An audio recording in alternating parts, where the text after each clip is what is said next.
Who covered what conferences? I did the Sony one. Nah, I didn't. I didn't.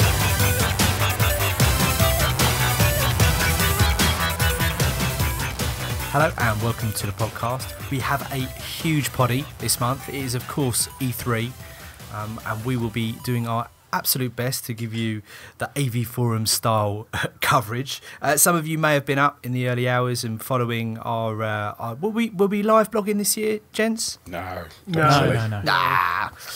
As you may or may not know by now, we normally play a game to decide who is going to be introduced first on the pod. True to form, I haven't played it. So I am of course Steve Hill, and joining me as always. In fact, what game do we play this month? Play Dots.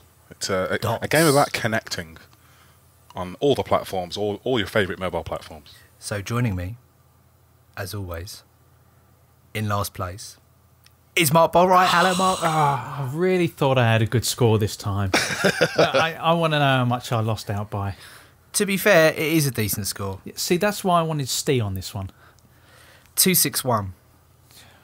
And I only just got that this afternoon as well. And also joining me, as always, is both Leon and James. What? No, that is not. Really? 299. Wow. Wow. That's Fair crazy. Play, sir. Fair play. Okay. So that's a podcast first. That is a first. Interesting. Even though we've only been doing this 3 months. I can't believe we've got the same. What are the odds of that? We should have we need to have a tiebreaker. Yeah, weird. I don't know what that would be. That's really Bare knuckle fist fight? over the internet. Yeah, A quick sure. Why dot not? off. Who can get the high score right this second?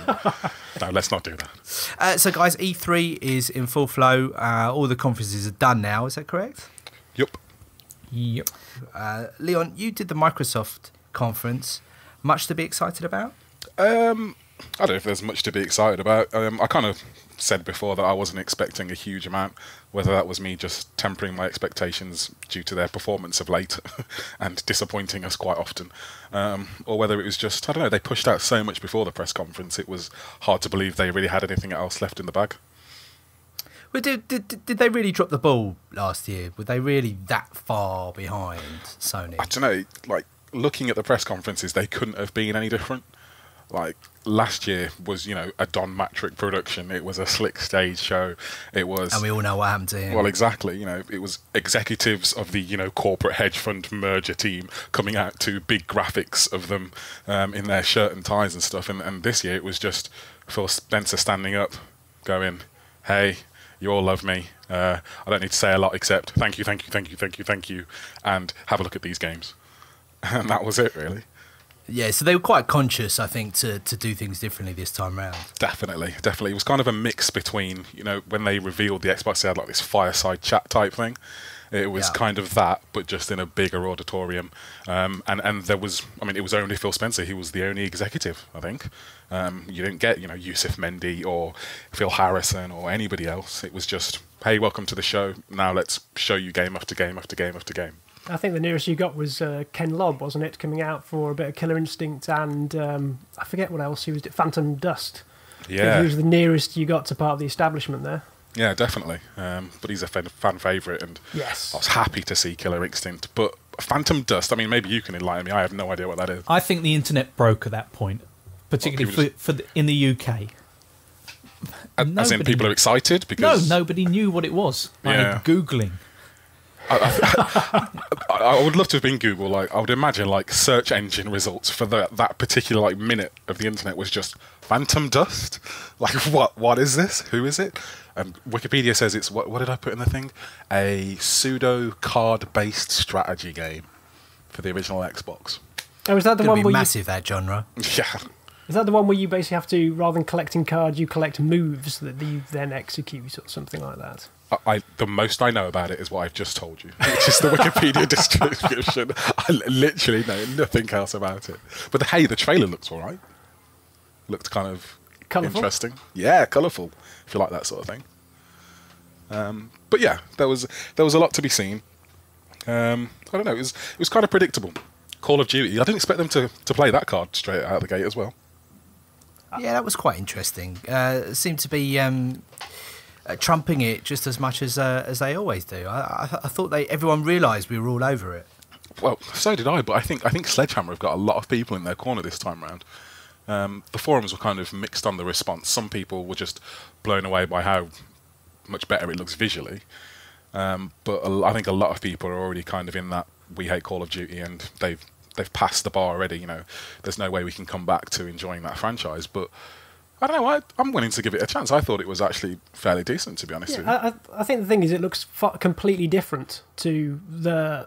It's fair to say I don't think Ghosts got quite the response they wanted last year with the next gen reveal, and at least with it may look a bit silly with expanding shields that pop up and allow you to shoot out, and little grenades that have got their own jetpacks. But at least they're doing something different, and I think we've always criticised Call of Duty for saying the same year after year. So fair play, they're going to try and push out into new ground. And you know what? They can always play the card of going back to basics the next time, should this fail. Yeah. Well, they've got 3 teams making that, so I mean, if one team's taking risks and doing stuff, nothing to say that the other 2 aren't just feeding the base with exactly what they want or what they're used to. I think it's really going to come down to the multiplayer, though, isn't it? Because I think we saw from Ghosts and everything else that the single player campaign lasts for just a matter of hours, and it's always going to be the multiplayer that drags people in. So we'll be intrigued to see how far they push that, whether it stays quite same or you've got giant robot suits and hyper jumps and flying grenades, how that will upset the player base. That'll be interesting, but I've got to say I am interested what Sledgehammer are going to do, because I mean, Sledgehammer are known for their single player content, and that trailer was pretty. It dragged me in. I'm not going to lie. Sitting in that dropship and then some guy getting his arm ripped off, and I was kind of like, you know what, I feel like I could watch a story involving these dudes and whatever they seem to be doing. It was fairly compelling. Yeah, come November, I'm sure you will. Definitely. Well, I was going to be there regardless, to be honest. But exactly. Yeah, maybe I'll hop back in the Call of Duty camp as well. I tell you what, the Call of Duty cycle is the same for everybody. Everybody goes, I am so done with Call of Duty, and then the closer it gets to November, the more and more people kind of go, oh, what's that? There's a new trailer. Oh, that looks all right, doesn't it? And then next thing you know, oh, it's the biggest selling Call of Duty of all time. Oh, you're part of the problem. That's what it is. I am happy with my being part of the problem. I have come to peace with it being part of the problem. It's just that everybody else seems to want to fight it for as long as they possibly can, and then secretly give in at the last second. And you mentioned the response on the forum. Is generally everyone kind of a mixed bag of responses, or was it mostly positive, or are people over it? I think people are just kind of known quality about it. It's going to happen. Why fight it? I could protest and post on the internet how much they shouldn't be making this game, but it's not going to stop it, is it? Go with the flow. All right, well, outside of first-person shooters, talk to me. What else was there? Forza Horizon 2, but we knew about that before we came in. We got a release date, 30th of September, which was pretty good. The guy presenting it was like a young Phil Hinton. I'm trying to think back to who he was. Oh, he was Scottish, wasn't he? Soft Scottish accent. Yeah, now that you say smile. Yeah, definitely. Clean cut. But Horizon 2, Phil Hinton. I'm really looking forward to that, because I loved the first one. Do you know what? There was so much showed, and that was one of the first things that I can barely remember what they showed of it. I think it was just a trailer, wasn't it? Yeah, it was. But I think the thing that got me, they finally put Rally back into it, because I think it was a DLC pack for Horizon 1. Yeah, it was. But I think it's going to be in from the start, judging by that, so they've got me on board with that. Yeah, and they played on the festival vibe as well, which is a real big part of Horizon for me. It was just had some cool music, and it was just, I don't know, it's just an atmosphere that they created around that. Forza's so dry, Motorsport, that's just so dry, but Horizon's got so much flavour. I want to enjoy driving games, racing games, but they've never ever been my bag. Mark, are you the same? You enjoy a driving game, or is it something that bores you to tears? It's something I'd like to get into, and I've tried at various times. There have been a select few that I've genuinely liked. Gran Turismo's came out. I think it was GT5 Prologue or something. I picked up a G25 wheel to go with that. And I thought, that's the only driving game I've ever enjoyed. I thought this is going to be absolutely brilliant, and I'll get so engrossed in it, and then I kind of suddenly realise I don't really enjoy it. I think it's my general aversion to anything with time limits, that kind of thing. I prefer kind of open world, something that I can kind of lose myself in. Well, Forza Horizon is all for you, man. You know, it's What's the appeal? Is it just the fact that you can just tear it up without any repercussions?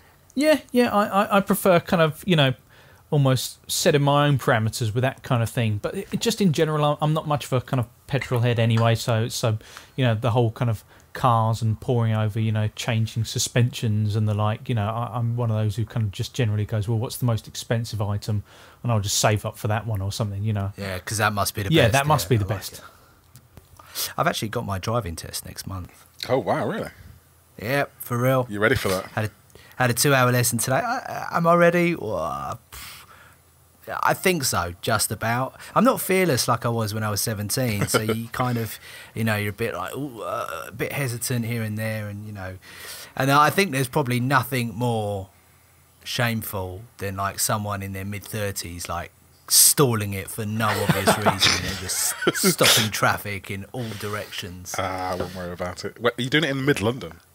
In the middle of London? No, I'm out in Kent, aren't I? So right, okay. It's not that bad.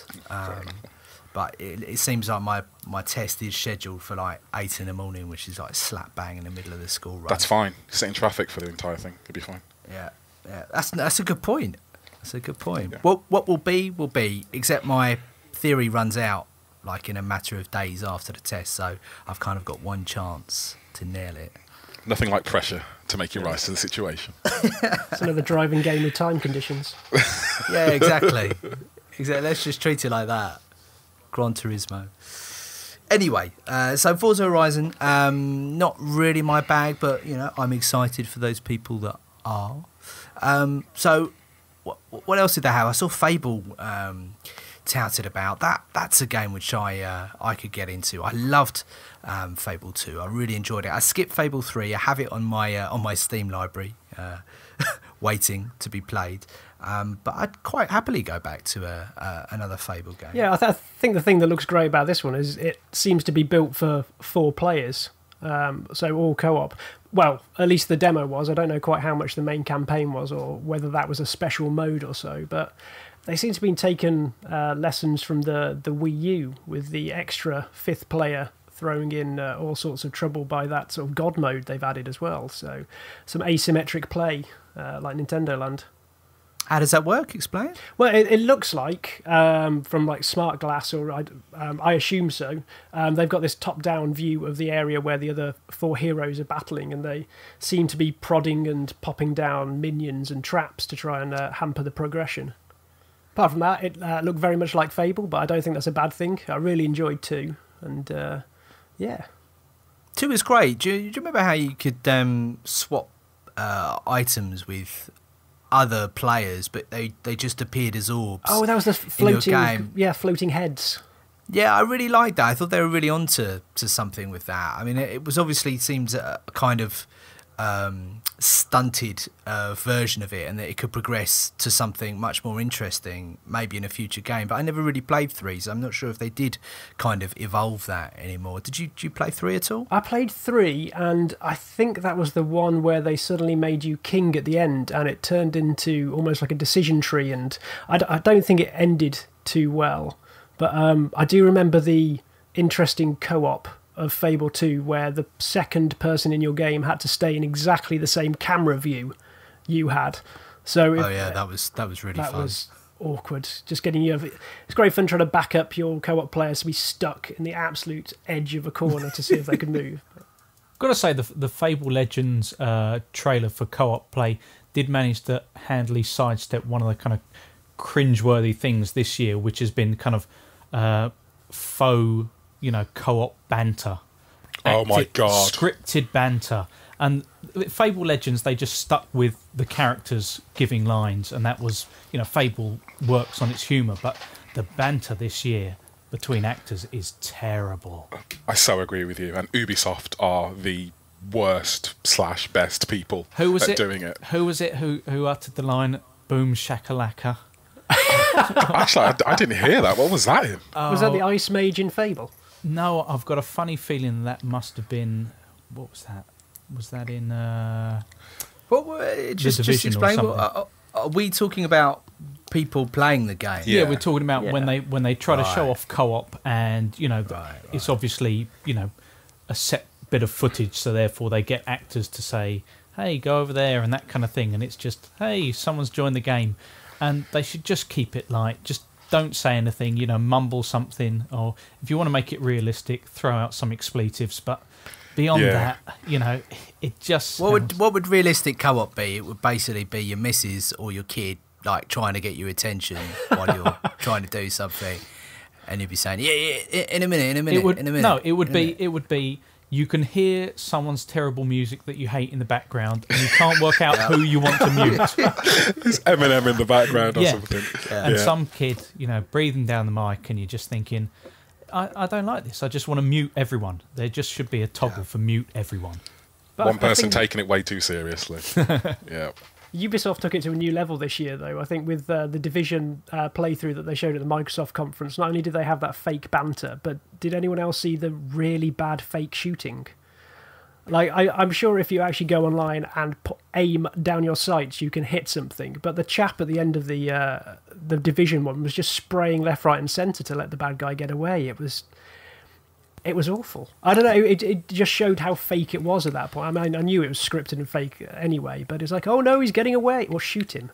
Just shoot him. Why are video game demos so hard to get right? Why do they struggle with it so much? Is it because there's only a certain thing they want to try and show, or why can they not just go with the flow and let it just be and just let it play out? Because madness lies that way. Yeah, stupid things happen. Yeah, I mean, let's take the Far Cry demo. Was Far Cry Microsoft? I can't remember. No, that was PlayStation, wasn't it? Yeah, PS4. Okay. Skipping ahead slightly then, but Far Cry had those elephants that were moving around. I'm sure in Far Cry 3 the animals were very much in the undergrowth and leaping out at you at a moment's notice, and to let that play out on stage I think would just be too high risk. I mean, was it last year at Sony's Assassin's Creed crashed, so they need to have everything just so, otherwise you can get some very awkward, embarrassing moments on stage. Yeah, but I guess it just goes to show that you can go the extreme opposite end and it can be just as contrived. Well, the Assassin's Creed demo in Microsoft I thought was great, mainly because they didn't try and play on the fact that, hey, these are real people. It's like, yeah, there are other assassins in your world, but we're not going to try and fake it so that you have to try and talk and communicate. Just accept that person over there with the tag over there as an assassin trying to do the same thing. And you might have spoken on chat, but, they're assassins. They're cool. They're quiet. They're just going to go about their business. Stealthy. Yes. I think that worked, though, simply because most of the things that you do in Assassin's Creed, it's built on the idea that it looks cinematic. So, the best moments in Assassin's Creed, you can run everywhere, but you kind of like walking through a crowd is often how most people go about, simply because it looks cooler. And so, therefore, everyone probably in that 4-player co-op would be looking for the best shot. And so you want to kind of, walk up to the kill and that kind of thing. But there will be someone, just don't give options for people to have like their own costumes and that kind of thing, because that will break the atmosphere in that game. That's exactly what they'll do, though, isn't it? No, because that's the one thing. I think that was... Where was that comment from when someone said about the Elder Scrolls Online? Someone said the problem with it is that, the Elder Scrolls works on the idea of atmosphere, and as soon as someone runs past you, in a chicken hat in their pants, it's just broken. That's my problem with Unity as a whole, to be honest. I mean, when they started the demo, because that was at the Microsoft press conference, I was just like, okay, another Assassin's Creed, let's see what they got. And they were really hanging their hat on that co-op thing. And for me, Assassin's Creed is the last game I want to have co-op in, because it's all about atmosphere. You say that, but I think it could be really, really quite neat having pincer movements, and if as it looks, there's a massive open world that you can go through, and it's not just a funneled experience to your target. I think working your way through 2 different sides of the building to meet in the centre, wiping out guards on the way, could be very cinematic in that sense. I mean, back when they started doing the Splinter Cell co-op, I used to love that, because again, it was slow and stealthy, and as long as you played with the right people, you got that feeling you were a super spy trying to get in and get out. Of course, I've just got visions of you like with camo on your face and curtains drawn, lights off, playing from behind the sofa. Goggles. Yeah, flinching as the postman drops something through the letterbox. Become one with the game. Live the game. It was always spoiled though when you get teenage douchebags just like pretending to be a spy, but just pegging it through the level. It's, oh Christ. Well, that's it, isn't it? It's always, like you were saying, it's about playing with the right people, and that's the thing. These demos, that's why they're so ridiculous. Like if you watch the Rainbow Six one, that one's even worse than the Division. It's like these people are properly playing the role. And don't get me wrong, I've played games of Call of Duty or even Rainbow Six Vegas back in the day, where it really was like, if anybody who I worked with saw me playing this game, they'd probably think, what a nerd. But that is a very rare situation that not many people find themselves in. You do find yourself in lobbies with people blaring Eminem and saying expletives all over the lobby and stuff like that. Jenkins. I think anyone who plays co-op with randomers, though, is a fool. I think co-op is for friends. I mean, I don't even play Halo online anymore. I only play it around with like mates or LANs, things like that, because there's just too many variables online that they're going to spoil your experience. So I think especially something as fine-tuned as Assassin's Creed or Splinter Cell, you need your mates and you need to be able to have some understanding. Definitely. Yeah, I'd agree with that. But the opportunity for that, sadly, becomes thinner and thinner over time. Like, me and my mates have less and less time to devote to playing really long co-op. I mean, I've played through all of the Gears games in co-op. I've played through all of the Halo games in co-op. The last time I played for an entire game in co-op was probably 3 years ago. Not that I don't want to do it, not that I don't love doing it, I just don't have the time anymore. So, to me, when they say, right, we're going to focus on co-op in Assassin's Creed, that doesn't really hit me very well, because that used to be a single-player thing that was just for me. And now they're putting all this effort into making it for a group of people when I'm probably not going to be able to enjoy that how they're intending it to be. But if they do it right, if they do it right, the trailer from and the playthrough they did in the Ubisoft conference later, it looked like it's integrated into the main story rather than being a separate experience. Because they were wandering down the street and there was a mission flag on the side and it said 4 players max. So it looks like, if they do it right, it looks like people can just jump into your single-player mission. So it's not a separate mode. Hopefully it's just drop in, drop out. Yeah, we'll see. We'll see. I mean, I'm kind of jaded on Assassin's Creed, even though I did kind of like Black Flag for a little bit there. I'm kind of jaded, so, I mean, we'll see. We'll see. Just dialing it back there to random co-op. Are you saying you've never had any good random co-op experiences? Oh. The only good random co-op experience I had was with Journey, and I think that was because the team behind it did a masterclass in online design, because I think in Journey they removed the hits from the characters so you couldn't push each other anywhere. They removed the voice so you couldn't hear Snoop Dogg playing in the background. Yeah. And it was just this little beep, and it was brilliant because with so minimal things all you can do is be helpful. I'm sure someone somewhere can grief with a beep, but...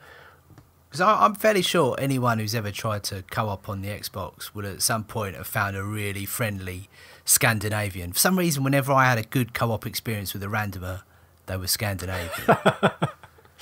And they'd be really helpful. You know, they'd already got the achievement you'd got, and for some reason they just took great pleasure and pride in helping someone else get it. And then once I had it, you just turn it off. Very noble breed.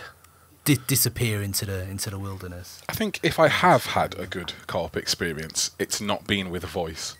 I think sometimes you can just strike up. You know, well, everybody's had mates they've met online. Surely, surely even you. Yeah. Well, the recluse Leon. Yeah, totally. Hell, we met online. I mean, that's pretty much where we met. But I'm just saying that, like, most of the time, the best co-op experiences I've had are when you get some sort of, I don't know, unspoken bond with somebody where it's like, it's weird. You do some sort of movement that's like, right, open a door for them. And they're like, right, okay, I'll walk through the door. And then you're like, okay, this guy is complicit with my movements. And then, you know, you put a health pack down for him or something. You're in sync. Yeah, and he picks it up and you're like, right, this guy's cool. And it's like, you know, you move through the game and your trust kind of builds and you've not said a word, but because, you know, you revive him when he goes down. You don't just leave him like everybody else would do. Leave no man behind. You start looking after each other and you get this kind of unspoken bond. Like, that has happened to me, but... It becomes a bromance. Yeah, kind of. But nothing like the Division. Like, I haven't ever walked into a party and been like, hey guys, yeah, cover left, flank right. And, you know, I'm just not. We used to be like that when we played Rainbow Six Vegas. There was a group of us at work who used to play it at lunchtime, and it was crank it up to the highest difficulty saying, and there was something really nice about barking out instructions. You know, breach that, left, cover that, shoot there. operating like a proper team. And I think it's the teamwork. It's taken to that maximum level when you play something hardcore like that. Totally, I totally agree. And I did exactly the same thing on Vegas, but it was more with loads of my mates who I knew in real life. So we had that instant rapport, and I've had that with online friends. Like, we used to play Call of Duty all the time, and I guess it just takes longer for me. So if I played with Steve for like years and years on Call of Duty, and it got to the point where we would just be, calling out positions and having a good banter and stuff. But I don't. It takes me longer than most, I think, to get to that point. If it was like clear you were obviously carrying someone, would you take them to one side and say, "Look, mate, being a little bit rubbish. might have to just tell you to stop playing the game." I am never that guy. Never ever that. I'll let you know, maybe, but I'm not going to suggest you should stop playing. Passive aggressive, or will you just be quite upfront and say, No, you're letting the team down? I'll just be like, your controller get disconnected for a bit in that round, mate. Even you got like 5, gonna go like 5 kills. I just want to check everything's all right over there. You're right, but I'll do it in a funny way. It's fine. Mark stayed suspiciously quiet throughout this whole conversation. You know what? The last time I co-opted with a randomer, it was the best of times. It was the worst of times. It was GTA 5, and we were doing. Oh wow! It was the. That was optimistic in the first place. Yeah, but it was, and that's what really turned me off the online kind of side of it, which was it kind of represented the worst side of people, which was. Well, I mean, it's a game about just shooting random people in the head anyway.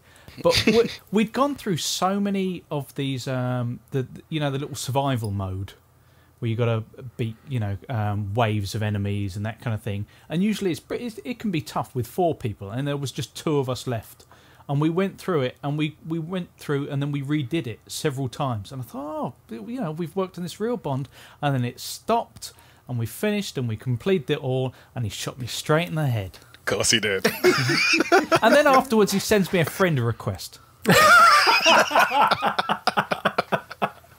Nice. Did a smiley face of the message as well. But see, the thing is, there is that unwritten rule, which is, I was doing all the little kind of, avatar body language for I'm non-threatening. I wasn't pointing a gun. I was doing a funny little dance running around in a circle. The normal things. Where were we? Microsoft Conference. Slight digression there. So yeah. Fable. Oh yeah, Fable Legends. There was a lot of co-op though. It did seem like there was a fair amount this year. Stuff We're like still Far talking about Cry. Fable. Come on, Fable's so boring. It was terrible. Well, okay. How about Sunset Overdrive? Because that was trailer of the show for me. How it opened, I thought was brilliant. one thing leapt out at me, just the way he was saying, and this was just awful. The way he was saying, "And the star of the show. It's you!" It's like, oh, come on, man. The opening was great, though. It was one of those moments where I haven't gone from absolute kind of sighing dejection of, oh, Christ, not another military shooter. And I was ready because, I mean, the Call of Duty opening, I'm sorry, for me, ticked every cliche in the book. It had shouty men in vehicle, everything's going wrong, bail out, bail out, bail out. Oh, no, go on without me. Explosion, things go blurry and muddy audio, and I just thought, I'm done with this. Microsoft cannot show me another military shooter. And then when that Sunset Overdrive's trailer started, I just let out a big sigh. And then when it turned on its head, I just thought, one of the moments of the show. Yeah, it's everything that Mark is saying. It's completely anti-establishment shooter at the moment. Well, it's sort of Jet Set Radio crossed with Crackdown, crossed with Dead Rising. It seems to be taking the wackiest and brightest elements of all of them and throwing them together. But it's just the presentation, I think, that seals it, with the explosions that say boom across them, and the crazy respawn animations where the zombies throw you out of a truck back onto the street, or you reappear Bill and Ted style in a phone box. It's trying to push every little thing and make it its own. It tries not to do anything normally. Co-op mode on that looked a little bit bonkers as well. Was there co-op? I didn't see that. Chaos mode or something, wasn't it? Or am I getting games confused? Well, I don't think you can confuse Sunset Overdrive with anything else, but I didn't remember the co-op. Not that it doesn't exist, but I just didn't remember it. I'm optimistic, but the problem is I played Fuse, and I think I think that Sunset Overdrive plays, well, at the moment, the way they're presenting it, it plays very much to Insomniac's kind of wheelbase, crazy weapons, quirky characters. They do that very well, but they've not. I mean, they've said some stuff about the story. It's kind of your standard Dead Rising crazies in a crazy world kind of thing. But beyond that, we don't really know a great deal. But do you ever play that for the story? Because it's the kind of thing in Dead Rising, you just sort of go, well, there's something bonkers going on, I just want to get back to severing limbs with a chainsaw that looks like a child's toy. Yeah, totally. I guess I'm not sure if I see the variety in Sunset Overdrive yet. There's a lot of grinding, bouncing, and we've seen a couple of guns. I mean, I assume there's more guns, and they're probably equally as crazy. But I don't know. I think the mechanics look good. I'm just wondering whether they've got enough to fill out the rest of the world. Yeah. Whether we're just going to be doing that over and over and over again. I don't know. 8-player co-op. Oh, right. Nice. Okay. Chaos Squad mode. Co-op. 8-player co-op. 8-player co-op. Interesting. So that should be good fun, if nothing else. Chaotic. I think the same question sort of stands for Crackdown 3, which they announced at the end of the press conference, which, quite frankly, I squeed. Squeed. Let's say tiny squeak of excitement. But it's wow. The first one I thought was brilliant because it was just a playground. They sent you off and just let you go and collect orbs.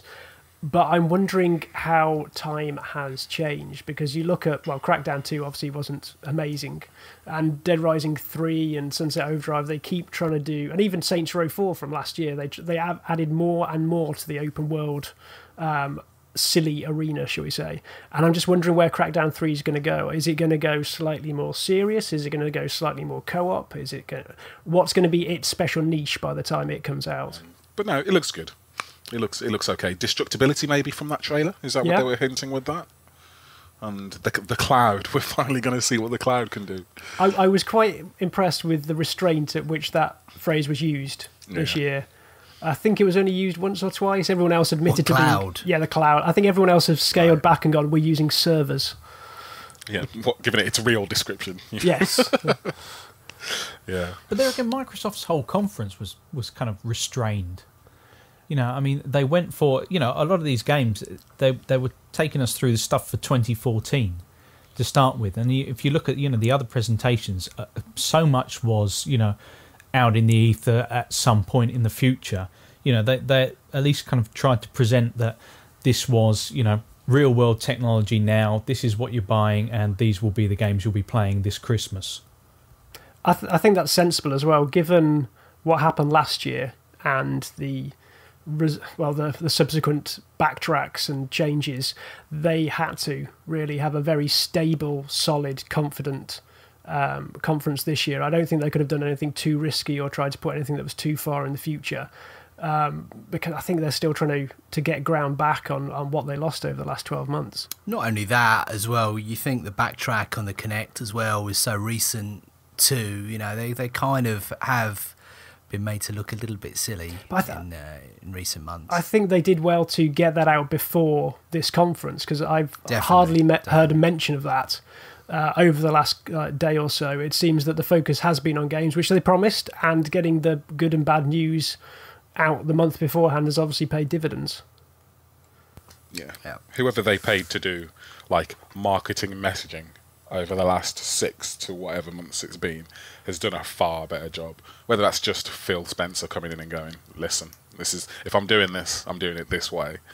Who knows? But whatever's happened, it's. But it's fascinating, isn't it, when you see marketing in its full war machine state. You look at where they were and where they are now, and they had to play it safe, and they did it. And it's not an easy thing to do when you're talking about companies of a corporate level as Microsoft and Xbox, and it is a real thing. It is a big thing, and as we've discussed, it's so easy to look contrived and whatever, and for them to get it back from where they were is definitely a job well done. And I think as well, say what you want about mistakes being made, making that Kinect not be mandatory now is a big thing. I think it's a big step forward. I would rather if they'd eaten the cost, honestly. What, you mean kept the Kinect and slashed $100 off? Yeah, whatever. Do that, see. but just leave the Kinect in there, but just say, okay, You're not paying for it. We're giving it you free now. It's a very good point, actually. That would have been an even better PR. I reckon Harmonix would have agreed with that as well. I'm sure they would have. Dance Central Spotlight might look a little bit more interesting if they had. But there you go. Can I just say Master Chief Collection? Oh! I think Manny and I just whooped together there. The thought of having Halo 2 back in all its finery is just brilliant. Oh. I think it's got a lot of slack over the last day as well, saying so the best we can hope for at E3 nowadays is a game that's 10 years old. But quite frankly, I'll take it. That's going to be still amazing in 10 years' time from now. So fair play to them. They played Ascension. Yes. Ascension. I mean, that was when he said, "Oh, Halo 2 multiplayer in its full glory." I was like, "Amazing." We've read on a few maps. I was already saying in my head, "Be Ascension, be Ascension, be Ascension," and then they played it. Oh, amazing! Absolutely amazing! I can't wait for that. And in 1080p. Well, I'd hope so. I'm saying nothing. It was ironic the way they were like, "Yeah, it's a badge." 1080p is like that. That's not helping, guys. They just for a year. They just started throwing in at the end. 1080p, 60 hertz, 4,000 achievement points. Yeah, whatever. Yeah, just shut up. Just keep playing Ascension. Just keep doing that. That'll be better. But no, I'm super hyped, and just the way they've done it, the interface and stuff, where it's all kind of like you can just play through the entire thing as one story, and chapters broken up into one menu. And to be honest, just to be able to have it all digitally on my one console. Did they say anything about the multiplayer and how it might work? I mean, could you feasibly have all of those multiplayer maps in over 100 maps there are in one big online gameplay, or do you have to hop into Halo 2 to get the Halo 2 maps, or into Halo 3 to get the I think they said that each game has still got its own multiplayer as its own, rather than trying to blend the boundaries between them. So I'm guessing Halo 2 maps are only acceptable on Halo 2, otherwise you'll get this strange thing of a Halo 4 Spartan trying to dual wield and not being able to. I want it all. I literally just want to go play Halo multiplayer, and then I could be playing like Blood Gulch. Yeah, but you wouldn't. Yeah, exactly. You would have thought they'd be able to make those maps available. You could, for example, you could be playing in Halo 2 with Halo 2 dynamics, but still have all the other maps available, or at least the retrospective ones. Do you see what I mean? Yeah, maybe. That might be a very cool. I guess if they've still got feature. Forge, that's definitely going to be a possibility. Yeah, It'd be interesting to see if they make that backwards compatible as well. Either way, I think it's a good package. I mean, people may deride these kind of remakes and stuff, but as far as remakes go, Halo 1, 2, 3, and 4. That's really special. And the beta and the Ridley Scott TV show and Halo 2 multiplayer. I mean, all for one price. It's a compelling like strategy. I'm happy with it. On a single disc, I thought it was interesting that he was so excited about that. Would anyone really have cared if it had come across I 2 discs? Didn't understand what he meant by disc personally, but there we go. What is this disc you speak of? Very good. Very good. So was that pretty much a good summary of Microsoft? Is anything we missed out? For me, yes, but I mean, if I'm being thorough about this, the Platinum Games Scalebound trailer had dragons in it, so I obviously fell asleep straight away. But you'd have missed the Pokemon-style boy with Dr. Dre headphones on. Oh, the Beats headphones sucked. I saw that. That was terrible. It's his magic headphones that allow him to turn into a cocoon of dragon scales. That shows he's got attitude, though. I suppose. But I was kind of disappointed because Platinum do good stuff. Good gameplay mechanics and stuff, and I just wasn't particularly jazzed about the wrapper that they put it in. But I guess you should give it a chance. I was more excited about Inside from Playdead. Definitely. Makers of Limbo. Great. Yeah. Great. It definitely looks like it's come from the makers of Limbo, doesn't it? Oh, yeah, definitely. And I guess if you want to move on, I guess the last thing you could bookend it with is Super Ultra Dead Rising 3 Arcade Remix Hyper Edition Plus Alpha. I like saying the name. It's brilliant. It was the way they just kept adding words and symbols to the logo. Every second you thought it had done, but then boom, and comes another one. It was pretty ridiculous, and I at the first I was just like, what are you doing? But the further I get away from actually seeing the trailer, the more I'm kind of like, All right, Capcom. You do your thing. That's fine. Well, I like the if you have got your Kinect plugged in, Xbox, go to Super Ultra Dead Rising 3 arcade. That's brilliant. There's got to be a shortcut Oh, for my that. friends are offline now. What was it? Was it anything to do with one-on-one fighting, or was it just an extension of Dead Rising? It's like DLC where they've brought back all the old protagonists. So you've got Chuck and the other people you don't care about from the Dead Rising series. And then you get costumes, because that's what Dead Rising is all about, which are Capcom characters. So you've got like a Ryu costume, Captain Commando costume, and other Capcom characters, which are more and more ridiculous. Was that even like Tofu from Resident Evil, isn't it, as well? Yeah, there's all sorts of stuff. Yeah. It's their 31st edition, 31st year anniversary, or 31th. Yeah, something. The big one. Yeah, it was entirely tongue-in-cheek the entire way through. Ubisoft. James, you covered this one for the site? Yes. Before we go on, so is it Ubisoft? Ubisoft? What's the... Right. Can we put this to rest? It's ubiquitous software, so it's Ubisoft. Ubisoft. Yeah. What did I say? Ubi. Yes. Ubiquitous. Yeah, the first thing I think I want to say about Ubisoft is they need a goal. Ubisoft. Ubisoft, you got me. Cool. Ubisoft. Ubi. Ubi. I think Ubisoft deserve a gold star because they're the only company sensible enough to get in a proper presenter to host proceedings. Gosh, she's gorgeous, isn't she? Even beyond the looks, it's the fact that she can actually talk to camera rather than strutting out a series of petrified She seems developers. genuinely excited to be there. At times, she seems unhinged as well. There's a fine line. Like towards the end, after they showed the Rainbow Six trailer, there was I'm not quite sure what was going on, but yeah, I think she strayed beyond acting and into just wanting to get off the stage as quickly as possible.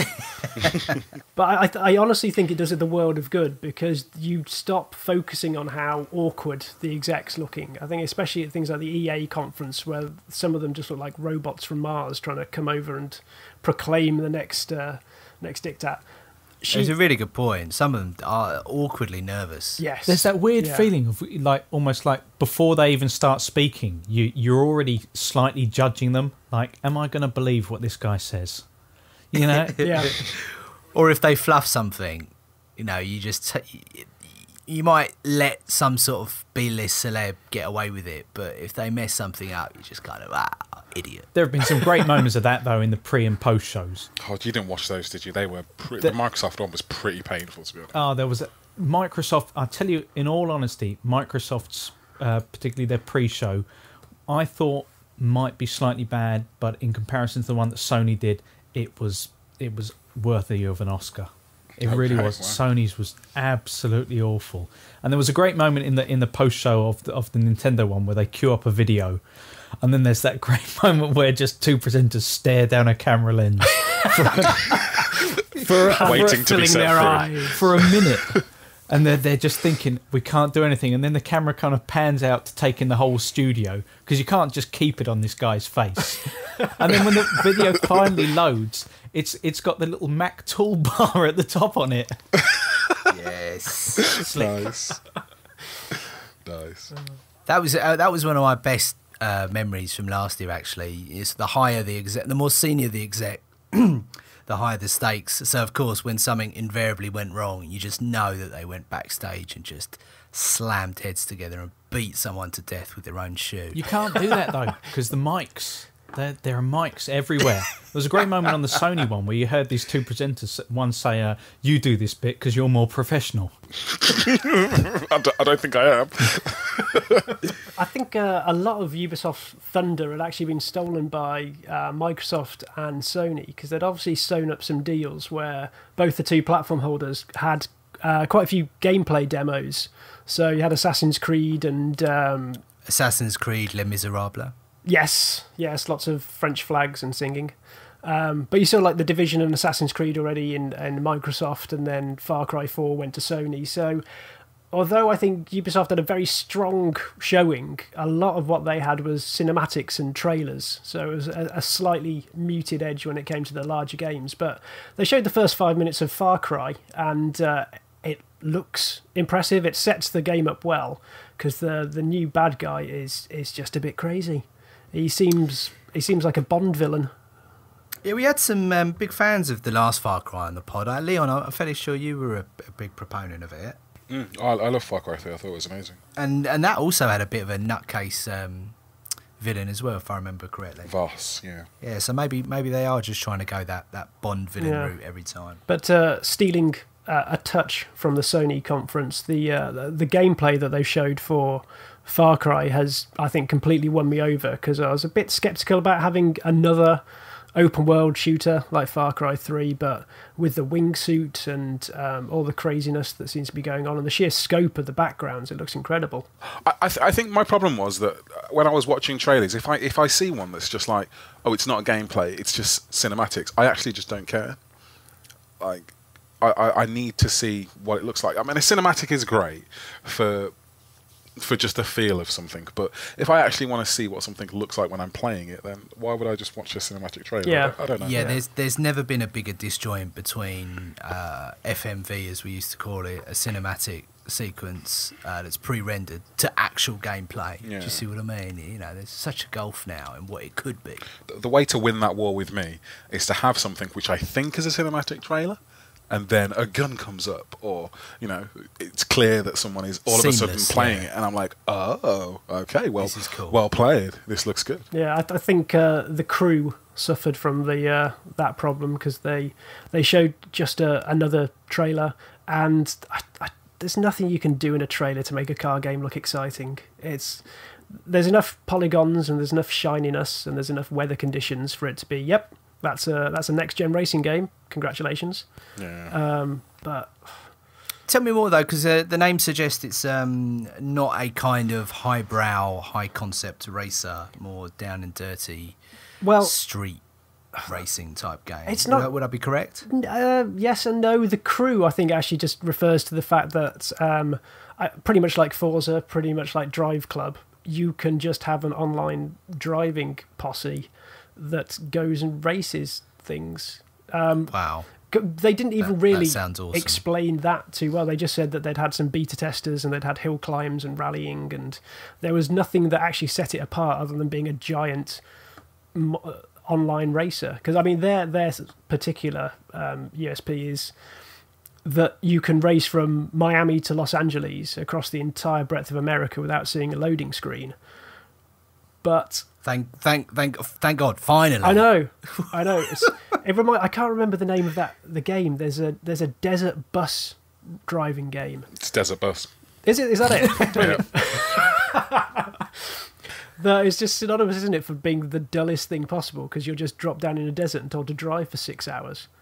And Euro Truck Racer and games like that. I've always wondered, like, why? Just why? Yeah. So I hope they've scaled down the United States somewhat. Otherwise, that could be quite a. Well, that's what I was wondering. They keep saying this, like, you can drive from, and I'm like, okay, so in real time, like, am I actually gonna be driving like 4 days? Like, what's boss, going on? I can't come into work for the next month because I'm driving from Miami to Los Angeles in my living room. To shake your wife awake to take her stint at the wheel. Or have you scaled it down to an hour? Because in that case, why do I care? Because it's just another game world. I wonder if you have to stop down. and fill up. I'm going to get a pasty. Well, imagine the nectar points at the end of that. I can't say it's capturing my imagination. No, but good luck to them. It's an impressive thing to say, but what does it mean? Yeah, I think because it lacked any gameplay or really examples other than, hey, people have played it and they liked it. It just lacked any punch at all. I think especially when you've already seen Drive Club and Forza and every other racing game out there. But one thing that won me over from actually being on stage was, have you lot seen Shape Up? Unfortunately. It's a fitness game for Xbox One using the Kinect, and I think immediately if you'd have put a trailer up for that and just left it, then pretty much everyone would have turned off. But it's pretty much shaped up like a brightly coloured Japanese game show. It's almost like Takeshi's Castle taken to the extreme. So you're sort of like Kinect cuts you out, so it's just a picture of you, and you're put into the scene of pirate ships and giant shoes on huge pianos and wrestling bears. It's ridiculous. So yeah, Ubisoft was interesting. I think they had a really strong showing. I think they had a bit of something for everyone, and the AAA games were really quite impressive. And even the download games, I think Valiant Hearts is coming out in the next month, and I'm really interested to see how that takes, because it seems a very serious focus for a game, looking back at World War One and life in the trenches. I'm sure that's how Call of Duty started out back in the day, as a serious look at veterans. But I think this one might have more hope for it. I don't actually know what it is, really, because they just showed a thematic trailer. It's in partnership as well with a documentary. Was that right? Did I catch that right? Oh, yeah, on the Americans Veterans TV channel or something like that. I think there's some sort of history channel over there. I've always found it quite impressive, really, that EA and Ubisoft can do, shows of the scale of Microsoft and Sony. I think we might get to it after this, but I think it's fair to say that EA, I question that year on year whether it is actually worth them doing that. Because when you've got the likes of just FIFA, NHL, Tiger Woods, UFC, Madden, things that you know exactly what they're going to push out, quite why they then decide to take up 2 hours of your time. There's a good 35 to 40 minutes of an EA press conference where you can zone out. To be fair, at least they put them all together. So the second you see a UFC, you're like, right, we're done. Toilet break. Let me know when they hit like the next game that's not a sports game. The thing is, they can't even use like the superlatives they like to use, like the most realistic, because they're only actually beating their own games at this point. But have you noticed? I don't know how much you actually watched it, but especially in Madden, Madden's focus this year is all about updating the defense and making it slightly more effective. But in doing so, they've just basically slated their own work for the past 3 or 4 years. And I think it's something that quite a few developers seem to do in their vidocs. I think Bungie definitely used to just basically go, do you remember that Halo 2? It was naff, here's Halo 3. So they basically just slate what you've already bought and hope that will take this year on year that actually, we've improved it. That thing that we said we improved last year, well, we weren't actually telling the truth. This year we've improved it. And it's not only the same games, it's the same spiel. But I guess they have the luxury now, because who could seriously ever compete with them? Who could ever go back to basics and do a competitive product? No one, I think.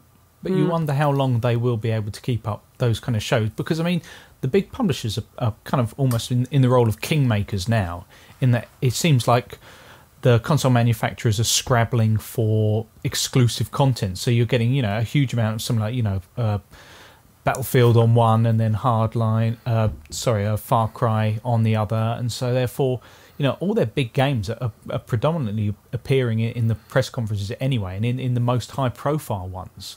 So it costs a huge amount to put on those press conferences, so they could almost kind of leave it. You always get the feeling that they're holding it just in case. Because I guess if they lose that slot, then they're going to have to fight tooth and nail to try and get it back. So they want to try and keep it there. Keep the fact that they have one is a big deal. Like, we are EA. We deserve a slot in this merry-go-round of conferences. I think it would be such a kicking to their reputation if they were just to fold away and go, nope, we're just going the way of Nintendo and putting out a half-hour online trailer. It was 45 minutes. It felt longer. Well, at least we established that Ubisoft is pronounced Ubisoft. Yeah. That was useful for me. They ended well too with Rainbow Six Siege. I must have missed the rumours for this, because I think a few people said to me afterwards that they heard it might be coming. But it was another one of Ubisoft's classic, it's a trailer, but we're going to pretend we're playing a multiplayer game. So there were some great scenes of some... it's pretty much Counter-Strike from what they've shown. There were 5 terrorists holding a hostage, and there were 5... Which confused me. Rainbow Six, and there were 5 of them. all trying to break into the house to rescue the hostage. And it was like, oh, where's Steve? Steve, you all right? Yes, I'm coming, don't worry. And there's just like looking around the corner, waiting to arrive. It was slightly contrived at times. But it looked pretty. It looked like you could destroy an entire house.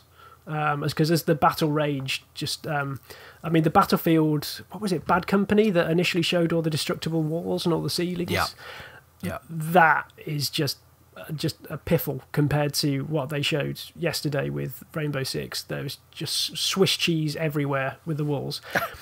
Trouble is, does it really sound in sync with the Rainbow Star 6 that I know of old? It's kind of get out, yeah, the supremely drop tactical the hostages. Yeah, exactly. Yeah, if we're just going to go in and smash stuff up, then okay, but it doesn't really sound like that kind of game. It all seems like all the Tom Clancy franchises seem to be heading the same way, though, don't they? Because Rainbow Six, Gore, last time we saw it, and even Splinter Cell, they all just seem to be going more run and gun, more action based over the stealth or the subtleties they used to display. I think it's just sadly a sign of the times. Is this? Do you think this is symptomatic of that idea that they can look at all the data and see how we play games and see that really we don't actually want a stealth game. We just want to blow the doors off and have a tear up. I think pretty much. I think the disappointing thing is that they're trying to achieve that tick box with all the games rather than say, right, this is the run and gun game, but we still know there's a proportion of the market who want to be stealthy, who want to dress up in your night vision goggles and sit in a darkened living room and keep something for them. Because I've really fallen off, especially the Splinter Cell. I've fallen off the bandwagon on that one because I used to like it when it was quite hardcore, because it meant that you actually had to try rather than just reach for your holster if you got into a problem. Agreed. Good time to move on to Sony, do we think? A few old favourites, Mark, from Sony being rolled out? Well, it was largely kind of the games that we expected. Things like The Order 1886, you saw a little bit more of that. Obviously, it was teased last year, is that right? Yeah, yes. That originally teased before that?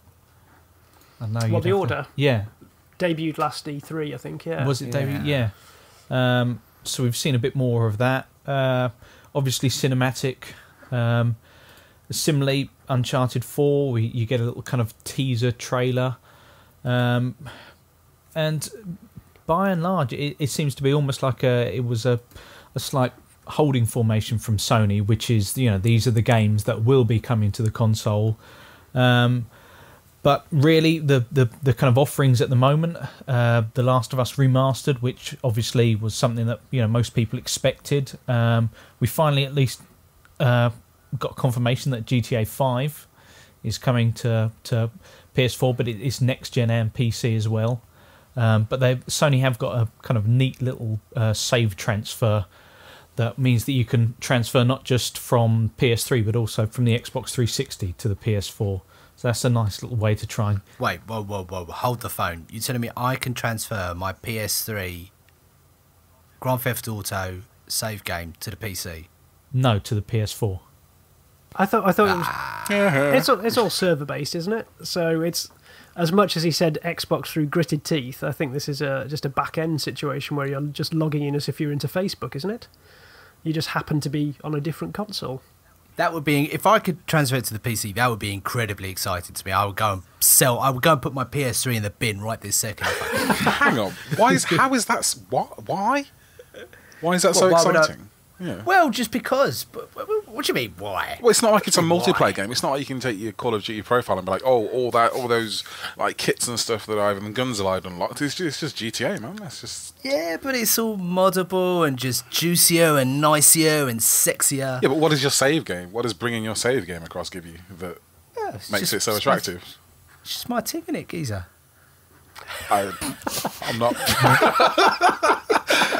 I like the way you try to distract me with your London speak. But I have kind of just kind of dropped off playing it on the PS3, and I know it's been announced for the PC now, and I thought, I'm actually quite excited to see this on the PC, but I kind of got bored of playing it because it was, I don't know, I just was busy or whatever. But now the fact that I could pick up that old game on my platform of choice, I think that's kind of cool. I'd like to do that. And in fact, I've been meaning to get a PS4 for a while, so just the idea that I could transfer it over to the PS4 would be kind of cool as well. Okay, so I'm you're saying you're intrigued. lazy. Are you going to play through the whole campaign again, or are you just interested in the online stuff?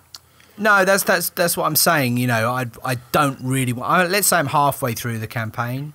I don't really want to play from the beginning again. So just picking up from where I left off, I think I could actually get back into it quite easily.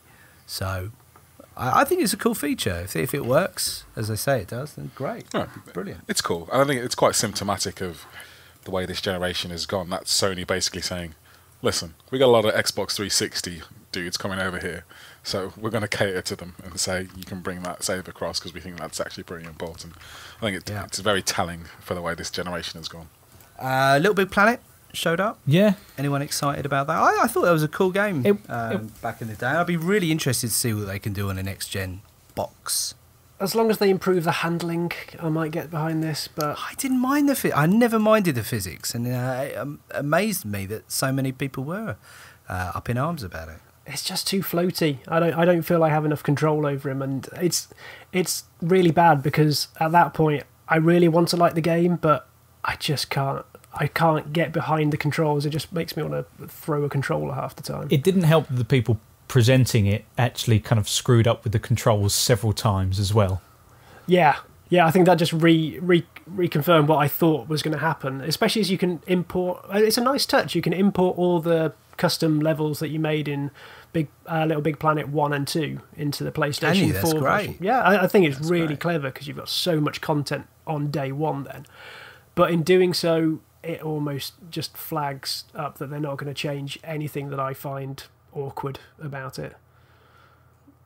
Why do you think we do that? We go in with a preconceived idea of how we want a game to feel. I'm not saying any one of us is right or wrong. It's just the idea of it not feeling right. I find that quite interesting. I think it's definitely the most subjective thing you can find about games, whether it feels good or feels not. Because I know, give someone the same Halo setup and they'll tweak it left, right, and centre until it's just the right for them. But I think especially after, it's coming from, I used to love the N64 platformers and Mario, and I think if you come from there, you expect a certain tightness in the jump and the movement, and Sackboy just floats. I don't think you can get away from that. He just floats too much. I hear you, but when I used to play Mario, I knew Mario felt like Mario. If I played Sonic, I knew Sonic felt like Sonic.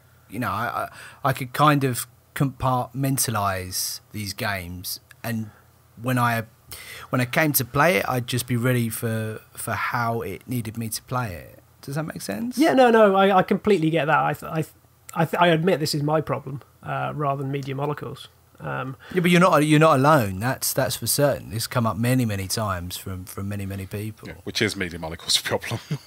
Yeah, which is definitely their problem. I wonder if they addressed it in house or whether they ever talked about it or tweaked it. I'm sure it's come up. I think it's too far down the line now for them to actually change anything anyway. Because if they're into a third game of a series, then it's set in stone. Yeah, I think they're dabbing their eyes with £50 notes at the moment. Although it's not actually Media Molecule doing this one; it's Sumo. I'm not so. I just wonder what's that going to leave. How do we feel about that? Say again. Sorry, you cut out. How do we feel about that? Is that potentially a dangerous thing? Well, again, everything's set in stone though, as James said, with the levels, they're not going to tweak it. The fact that you can import old levels, the physics isn't going to change radically. It's, at this point, it's an iteration. At this point, I can't see there's going to be any great, revolutionary changes. They showed this, co-op, they showed with new characters and everything, but by and large, you can still just play the levels with Sackboy. Even if you didn't like something new, it's the underlying game is essentially the same. They've got history with it as well because I think they did the Little Big Planet 2 cross-controller pack, which I think was where you controlled it with the Vita on the PlayStation 3. So I think they've had experience in it anyway. Some people. You mentioned the Vita there. Did that pop up in the conference at all?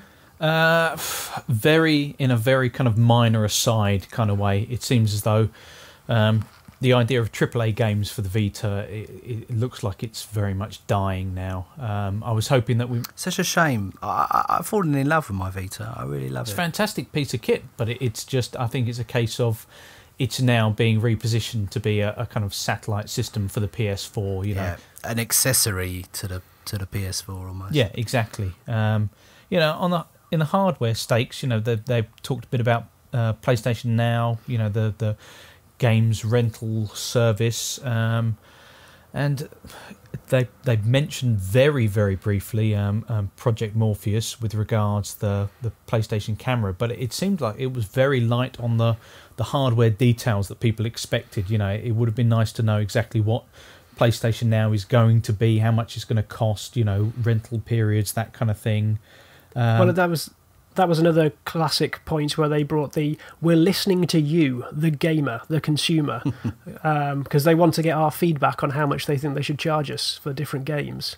Because I think it's an open beta, isn't it, or at least with a certain collection of games, and they're going to be trialling different price points over the next couple of months. Yeah, it was this whole kind of we're listening to you, and largely, you know, these were placeholder segments, really. It was saying, we've still got this technology, we're still working on it, really in the same way that kind of, you know, the little teaser for Uncharted 4 was, which is just a way of saying, don't forget we've got these, but we're not actually ready to say anything about them yet. Who's on Netflix here? Everyone a member, or some of you a member? Yep. I'm in the Amazon camp. The Amazon camp, interesting. You enjoy it? You like it? Yeah, well, it was purely because I had Prime, and then they suddenly gave me the download service for free. Okay. But you're a regular user, irrespective of how you got it. Yes. Chewing our way through Dexter at the moment. Stop by the time you get to the 6th season. I totally agree. Totally agree. That number seems to change between 4 and 6, depending on who you talk to. 4. Well, I'm probably in the 4 camp. 5. If I'd known, I probably would have stopped at probably about 3, to be honest. Yeah. What series are we talking about here, sorry? Dexter. Oh, that's awful. Okay. Yeah. Just went far too far. Yeah, it was terrible by the end. Yeah, we're on number 4 at the moment, so I think I might try and pull the plug after this one. Yeah, just stop. The Lithgow, John Lithgow season. Yes, that's the one. Yeah, stop after that. Hell yeah. Yeah. Amen to that. Leon, you Netflix member? No, I'm not. Interesting. Mr. Digital over there, I'd have expected you'd be plugged into the Netflixed Matrix. up to the hill. Yeah, that's it. Jacked in. I think you should discontinue this line of questioning. Mark, are you a member? Yes, indeed. Well, I am too, and I'm just trying to gauge, really, if everyone was interested in a game streaming, game rental service, like how much would it need to be priced for you to adopt it straight away? How about you bundle that in with my Xbox Live subscription? Cheers. Juicy. I think if it dropped the free games they give us every month and instead gave us the streaming service, I'd definitely opt for the streaming service. What does PlayStation Plus go for monthly at the moment? I don't know. I tend to get. I know it can vary depending on how you buy your subscription, but what's it about? 40. It's £40 a year. So what's that divided by 12? Who did maths? Really, is it as cheap as that? Yeah. Interesting. So what we say, that's like £3 a month, right? Well, yeah, £3 a month, right? So that's a pretty good deal.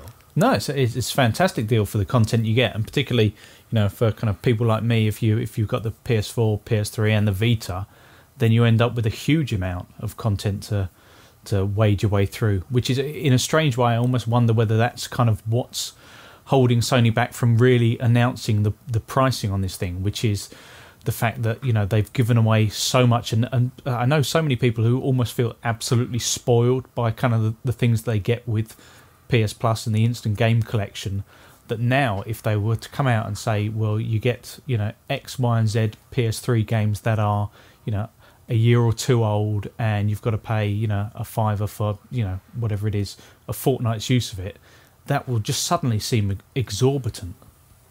You know, I was chatting about this on the forums as a little aside. I mean, part of me as a gamer, I love this sort of stuff. You know, it's free games. Who doesn't like that? That's fine.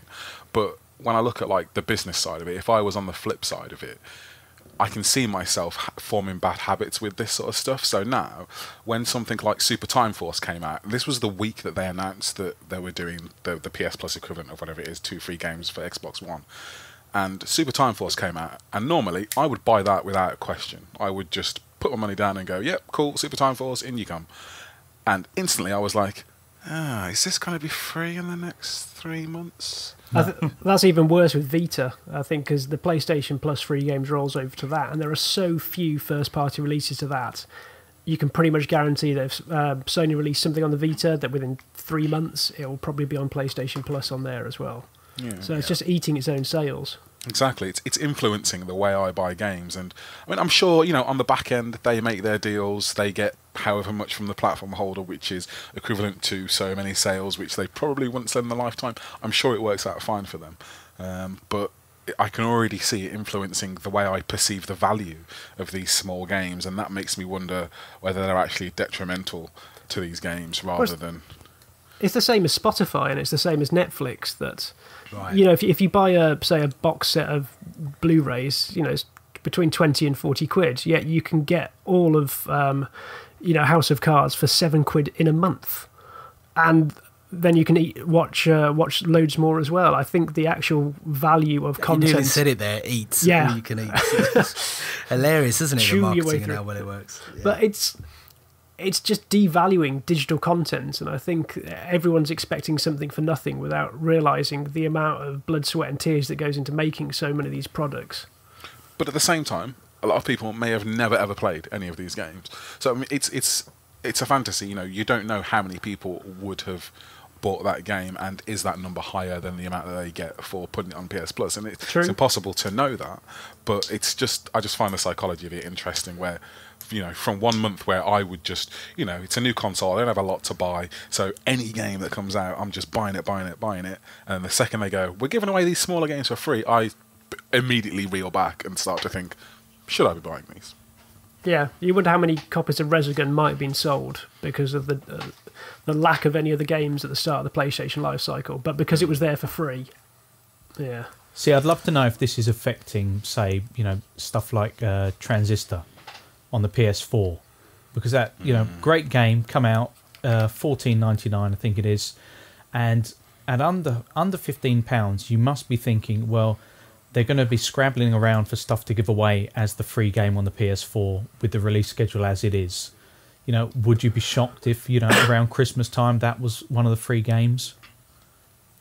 I wouldn't be, but personally, I mean, if I haven't got a PS4, but Transistor is the biggest thing, because I loved Bastion, and it's killing me not to play Transistor right now, seeing everybody playing it and saying how awesome it is. Like, even though it's only a 15 quid or however many it is in UK money game to buy, I would, you know, I've had serious thoughts of buying the entire console just to play that, and I've been kind of dying for Sony to announce something exclusive which will push me towards the PS4, and No Man's Sky has come pretty close. That's not exclusive though. It's not exclusive, but it's first on PS4. I have to say that, for me, thus far, looks like my game of the show. I am just really annoyed that they've got that some sort of timed exclusive. Like, I really want to play that game. Have they said how long it's exclusive for? I'm not sure. I don't think they have, and I hope it's not long. Give us a little bit more background on this this game, which has got you so excited. So it's kind of this procedurally generated world which you can explore. I've been describing it to people, to anybody who will listen, as kind of the game that people who want Elite, who liked Elite, it's that game that you wish it was, or the next generation version of that game, sort of thing. And I know David Braben has had a Kickstarter and he's working on some sort of Elite thing, but essentially it's, you know, you've got your ship, you can fly to planets, and it's all procedurally generated, so no two games are the same, and you'll land on a planet and discover animals and discover unique worlds, and the trailer shows you taking off into the atmosphere and flying off to another planet and attacking ships along the way, and if you discover stuff, it's like it gets tagged the fact that you discovered it. It's just this kind of really large scale procedurally generated exploration game, which sounds awesome, sounds deep, and it's not just kind of like Eve kind of grey grittiness either. It's very lush, bright colours. It's just the transition very, very when you good. go through the atmosphere looked fantastic. What's it called? No Man's Sky. I think for me, because I am absolutely excited by it, and I really want to get my hands on it, but I'm just wondering what the gameplay is going to be, because I love exploration, so exploring the planets is probably going to be enough for me, but I'm wondering how they're going to drive players forwards in anything other than, hey, have you seen that new dinosaur over there? Is it just going to be space combat and exploring, or why are you exploring? I guess I'm wondering.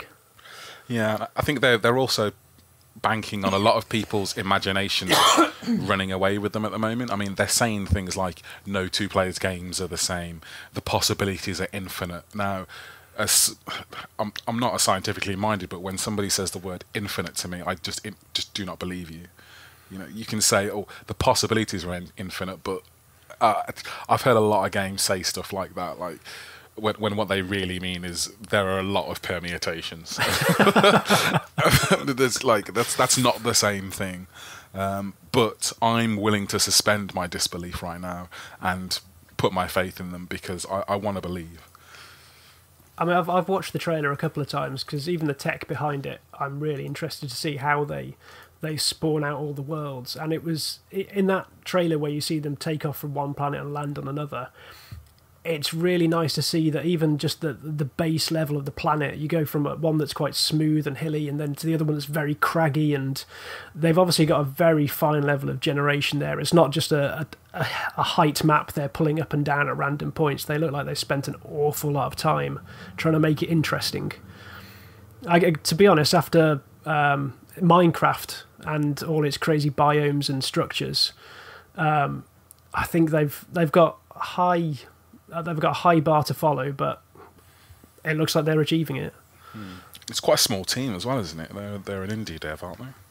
Yeah, I think they made Joe Danger with only about 4 people. The guy looked really emotional being on stage. Yeah, there were a lot of demos like that. Like it'd been a lot of work to get there. Yeah. It just, it was a nice little kind of, I think it's always great to get the people behind the games actually on the stage, rather than someone kind of talking about it and saying, we're really excited by this, and you just think, you don't know what the game is. You can also forgive, like, the awkwardness.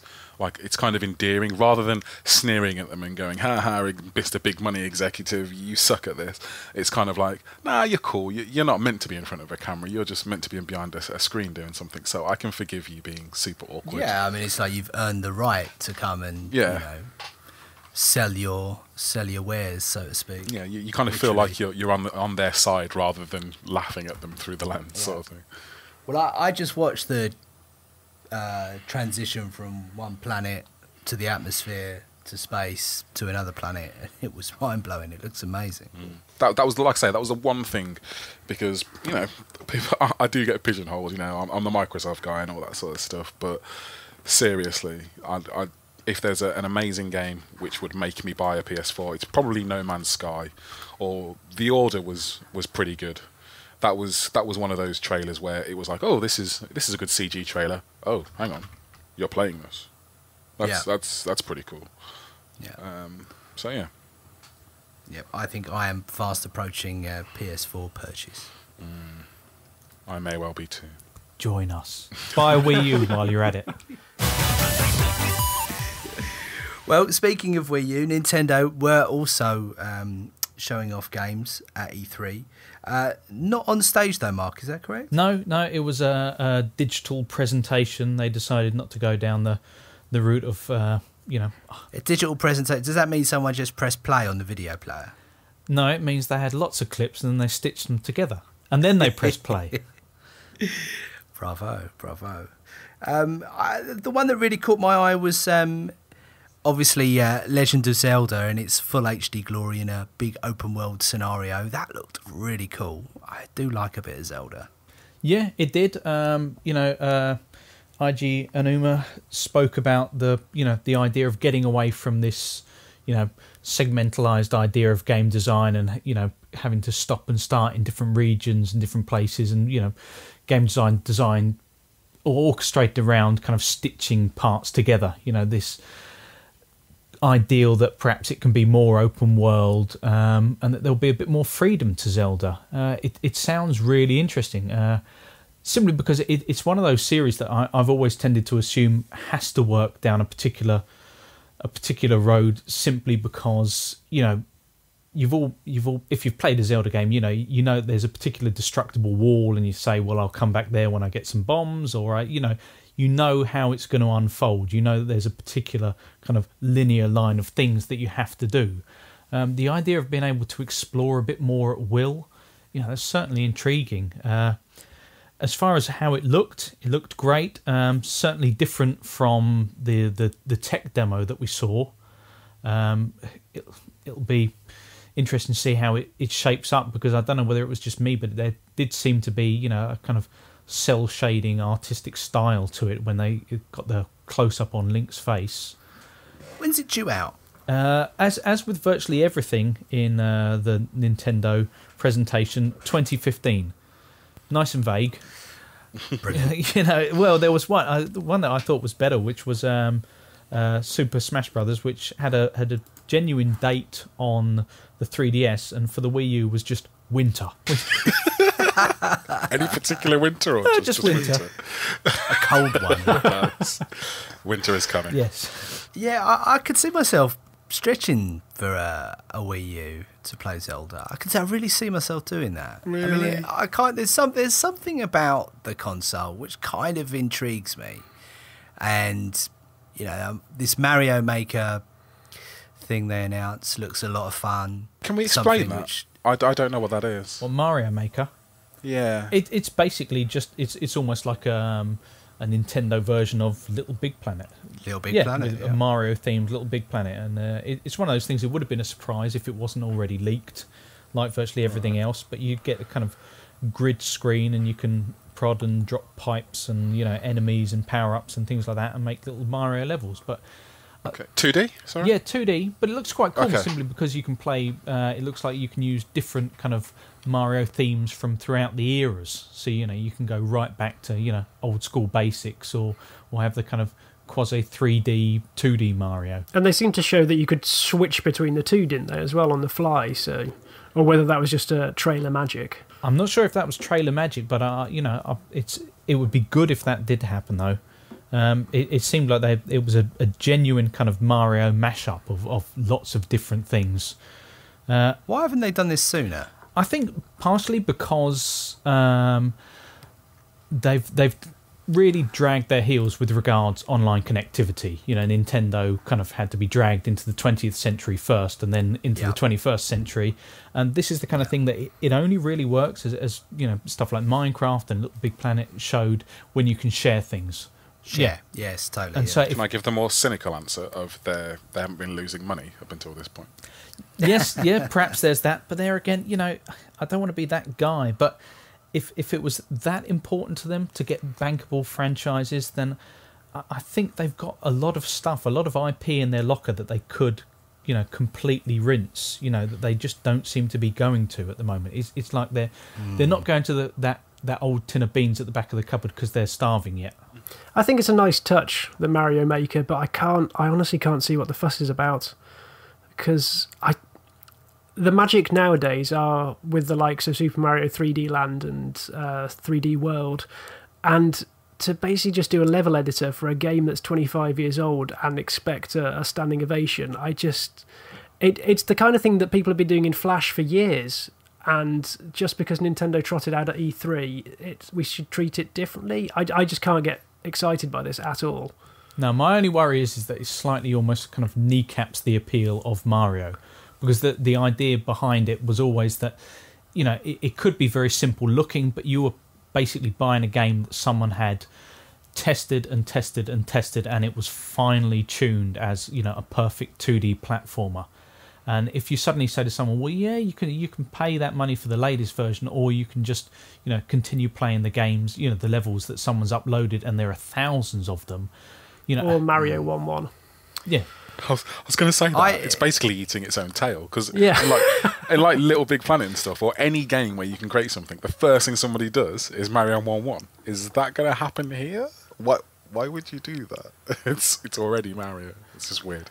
I roll my son out pretty much to uphold a point or bookend something every month, but he was the first person I thought of when I saw this, and just the idea that we could, because he's what, 4 going on 5, so this is kind of a great time for him to be getting into Mario and how that works, and he even knows who he is. Like, he even says Mario, so he understands who the character is. So the fact that we could do this together and have a bit of fun, I think it's a fathers and sons game, or parents and kids game. I think it could be a lot of fun. And you might be able to start collecting amiibos.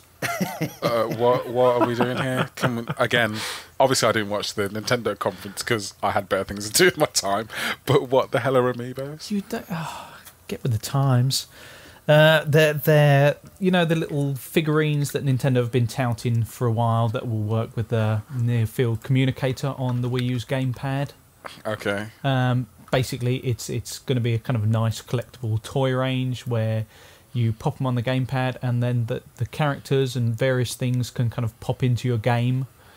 It's the Toys to Life franchise. Yes. That is sweeping the nation. Amiibos, really? Yes, with 2 eyes. I'm not sure I like that name. On a console called the Wii U, I don't think anyone cares. I suppose. It's not for you, you know. It's for a different. I dispute that. As a man who has spent far too much money on Skylanders in my time, I think this. I'm looking at my desk, and there is at least 3 Luigis staring right back at me right now.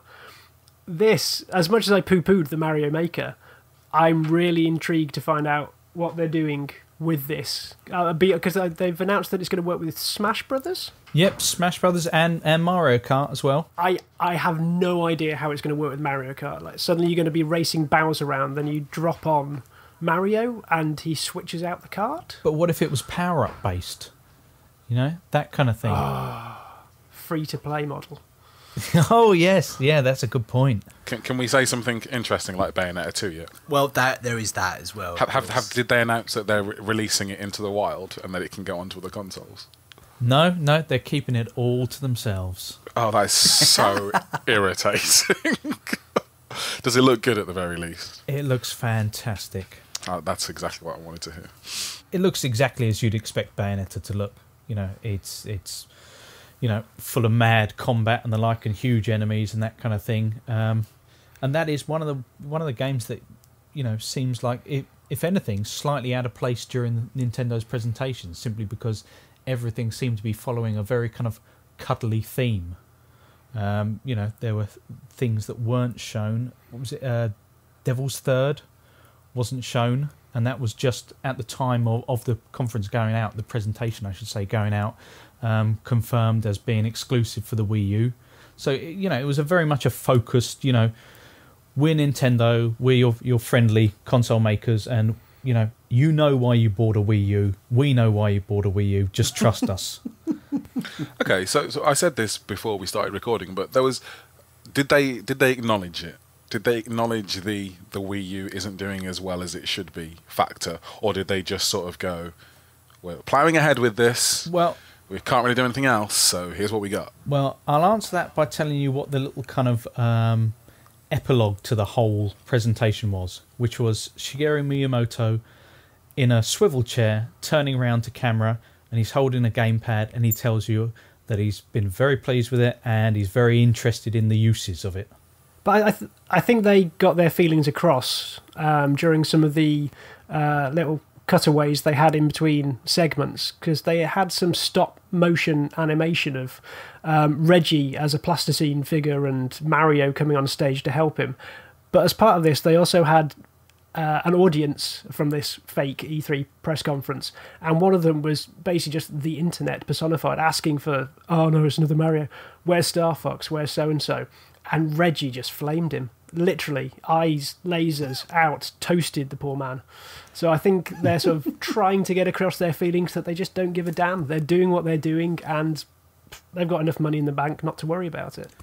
And people have teased concepts before, even if they never came to fruition. I don't think anyone would knock them for that. It's just a kind of glimpse behind the curtain. Yeah.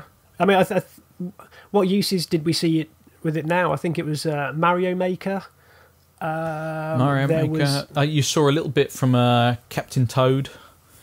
There was a little bit shown from the gamepad's perspective, and we shouldn't forget Splatoon. That couldn't be more a Nintendo first-person shooter if it tried. That was fantastic. But there again, that is a proper Nintendo first-person shooter. In the same way that if you watch the bit about Yoshi's Woolly World, they kept describing it as an action game.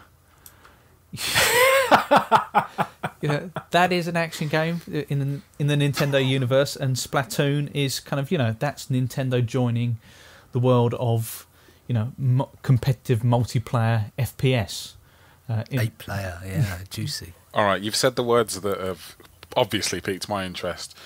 Competitive multiplayer FPS, and I am now watching the Splatoon trailer. It's not technically FPS. It's very colourful. It's TPS. Yeah. But okay, looks like, what was that game with all the paint? Diblob? Yeah, that's exactly what I was thinking of. Looks a bit like that, but a shooter. Well, it reminds me of part of Mario Sunshine as well, when you went around spraying. That's right, yeah. I'm sorry, I just don't care about any of it.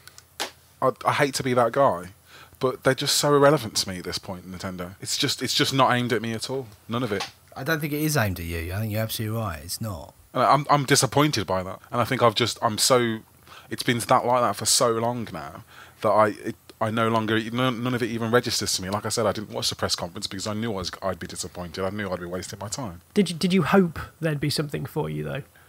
I mean, if I was going to tune into that press conference, it would have been to see Bayonetta 2, but that would have hurt too much, so I didn't watch it because I want to play that game, and I'm not buying a Wii U to play it. I think this is what's confusing. I mean, if you look at this is like so obviously great for kids. It's going to capture their imagination and their attention instantly. But then why have an exclusive like Bayonetta 2 on the same platform? It's just it's almost the question: who is it for? Who is this console for? Well, they saved Bayonetta, didn't they? No one was going to make it, and Nintendo scooped it up and saved it. If Nintendo hadn't taken it, it wouldn't have got made. So yeah, but is it going to shift consoles? Exactly, it's an odd fit. They don't have to act honourably. Yeah. It almost seems at this point in time that Bayonetta is going to be for the dads of the kids who have got the Wii U's, because there seems to be that divide. The way you're talking, it almost seems like you've not fallen out of love, but you've almost grown out of what Nintendo are trying to offer you. And we might bitch and complain that Nintendo are trying to do the same thing time and time again, but maybe it's just, have we grown up? Have we grown past it? Some of them are still great, like Zelda, and I mean Mario Kart's fantastic, but have we just seen it too often? Whereas the young uns coming in are going, holy crap, this is amazing.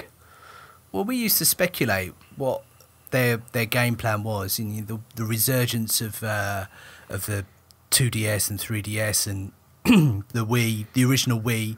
So suddenly they had this customer base that was all of these children and young adults, and you thought, well, as they grow and become, people in their early 20s, surely they'll have something which then caters to their needs. But it's almost like they've just kind of handed off that generation to Sony and Microsoft and thought, well, we'll start again.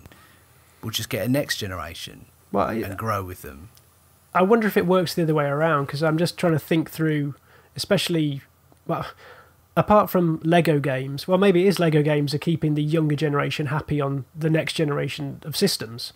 Yeah. Because the first-party support for younger age groups, I can't put my finger on anything. I think that's where you're starting to see things like free-to-play become more prevalent for those kind of, just small, the kind of things that people park kids in front of with an iPad or something. Tablets, yeah. Yeah, I guess it's a perspective I'm not particularly versed in because I don't have kids. So, if I did have kids and I was looking for family-friendly content, you're right, the next-gen consoles are not where you go for that. And a Nintendo console is probably perfect for that. You can, wander into any game store and just blindly put your hand on a Nintendo packet, and it's probably going to be fine for a child to play. So I guess that's it. But I'm just disappointed. That's all. But it's not for me, and I've got stuff that is for me. So that doesn't mean it shouldn't exist. I still might buy one. I still think that's crazy. But okay. I think there's enough stuff on there now. I think between Mario Kart, Mario World, Pikmin and Lego City Undercover. I think it's got to that point where there's a critical mass of games that you can definitely recommend the Wii U. I would play Mario Kart. Right. Yeah, see, I could see myself getting a PS4 and a Wii U. There's nothing drawing me to a one at the minute.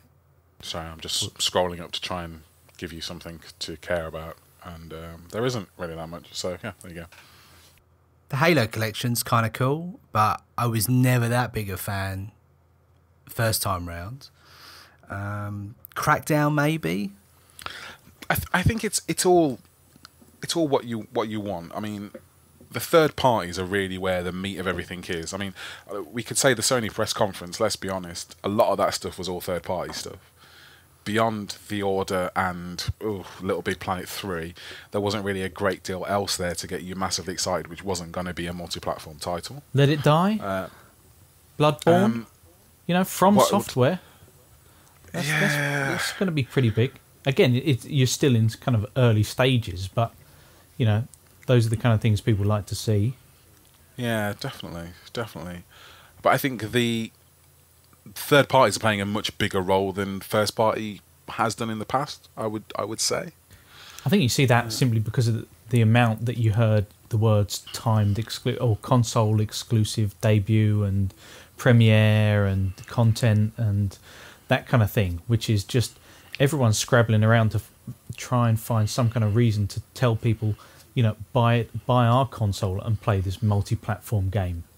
Look at the conference's opening. You've got Call of Duty on one side and Destiny on the other. And the big selling point is there will be something on here that is what makes up... It's probably, if you work out the amount of time that you'll spend playing DLC in comparison to, the main game and most of the maps and the like, maybe like 5% or something of your total time with that game. And they're hoping that's going to switch you from one console to the other. I think the big exclusive draw this time round was everyone seemed to be offering betas or alphas or whatever they wanted to call them to try and draw them onto the system. It's got even past the point of content, and you can come and play this slightly not finished version on our system first. I'd love to know at what point that becomes irrelevant, though. Because it's one thing to say, right, here's the beta, and then they say, now here's the alpha. At what point does it become, look at some concept art? I think it's just become irrelevant, because if it's a proper alpha, that thing is going to be as buggy as hell, and it is going to be a painful experience. I think alpha and beta are just new words for demos. Yes, of course they are. And it's becoming just a bit tired and tedious. The thing about the beta used to be this exclusive thing that you had to work quite hard to get into, and when you got into it, you felt rewarded because you were part of it.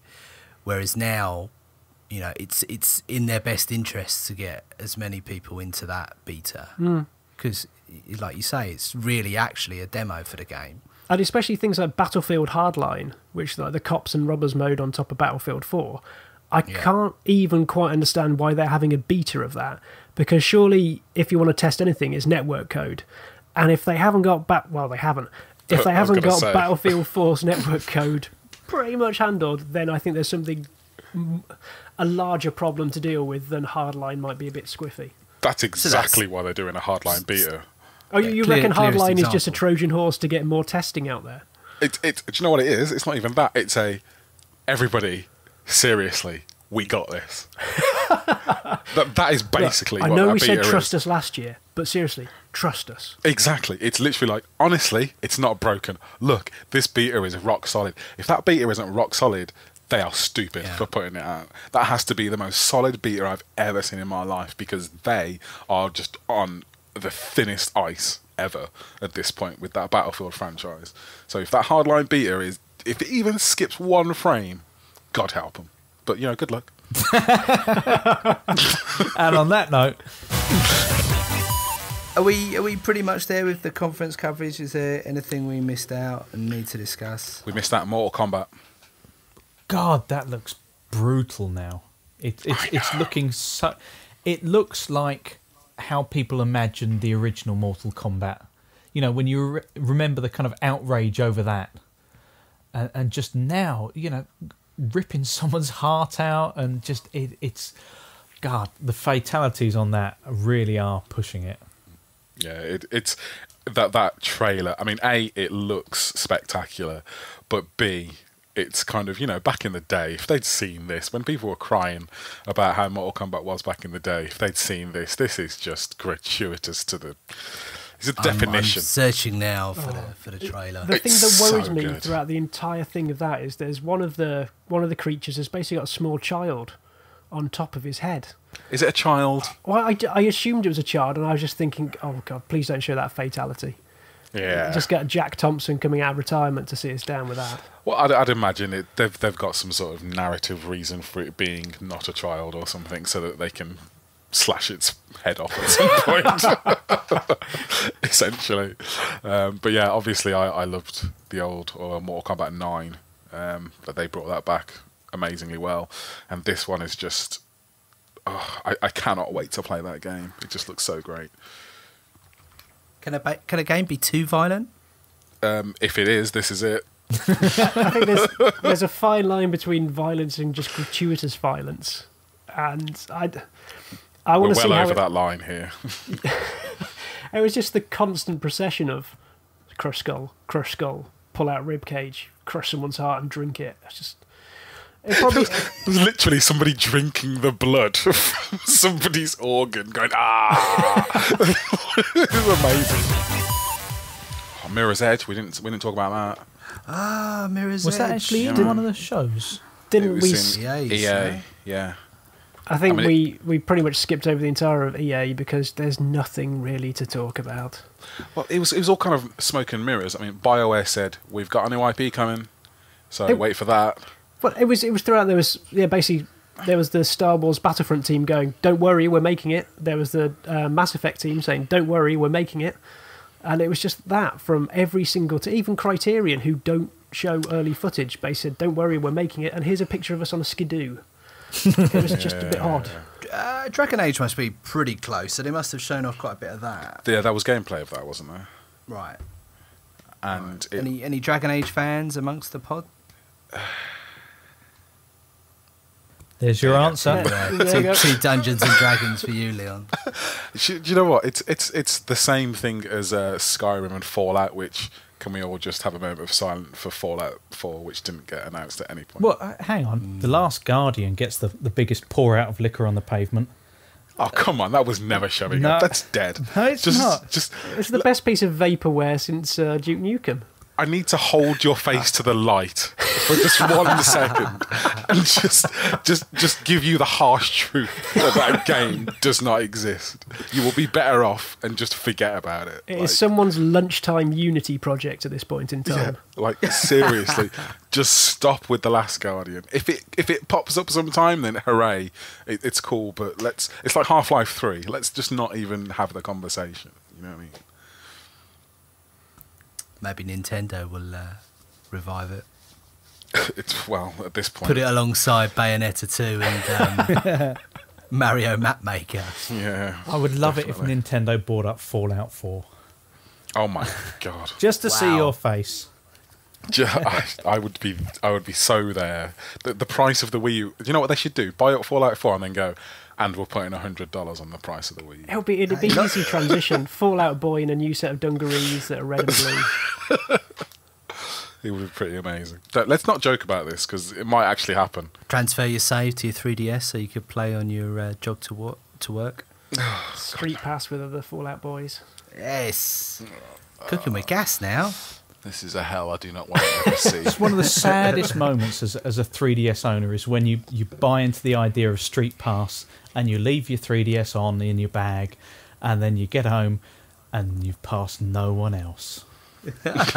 Because you don't live in Japan. No, I even went into game. I thought there might have at least been one geek in there with a 3DS. I've just got this vision of you chucking a backpack on with just nothing but your 3DS in. Just popping around town with such an optimistic look on your face. Aww. Yeah. With I'm walking on sunshine playing in your head. And then you get home and reality dawns. And my me's still alone. Brilliant. Are we? Is that a wrap? I It may think well that's be. pretty Yeah. much everything. We're going to name a game of the show or anything, or Yeah, who won? Who won? I don't think anyone won. I think that's the thing. It was Did so we win? muted. I think Microsoft didn't leave an open goal this year. I think Sony seemed strangely a little bit more arrogant than they were last year. You know, there are a few kind of barbs, and it seemed like they actually started going down the media route again, and lots of announcements that didn't really add up to anything. And I think Nintendo, well, they weren't there. So between the three, everybody won. Well, I think we can definitely put EA as the quote-unquote loser with this. Because that's an hour of my life I'm not getting back. They don't care, though. No, because I will still give them money for FIFA. I was going to say, that's the thing. So.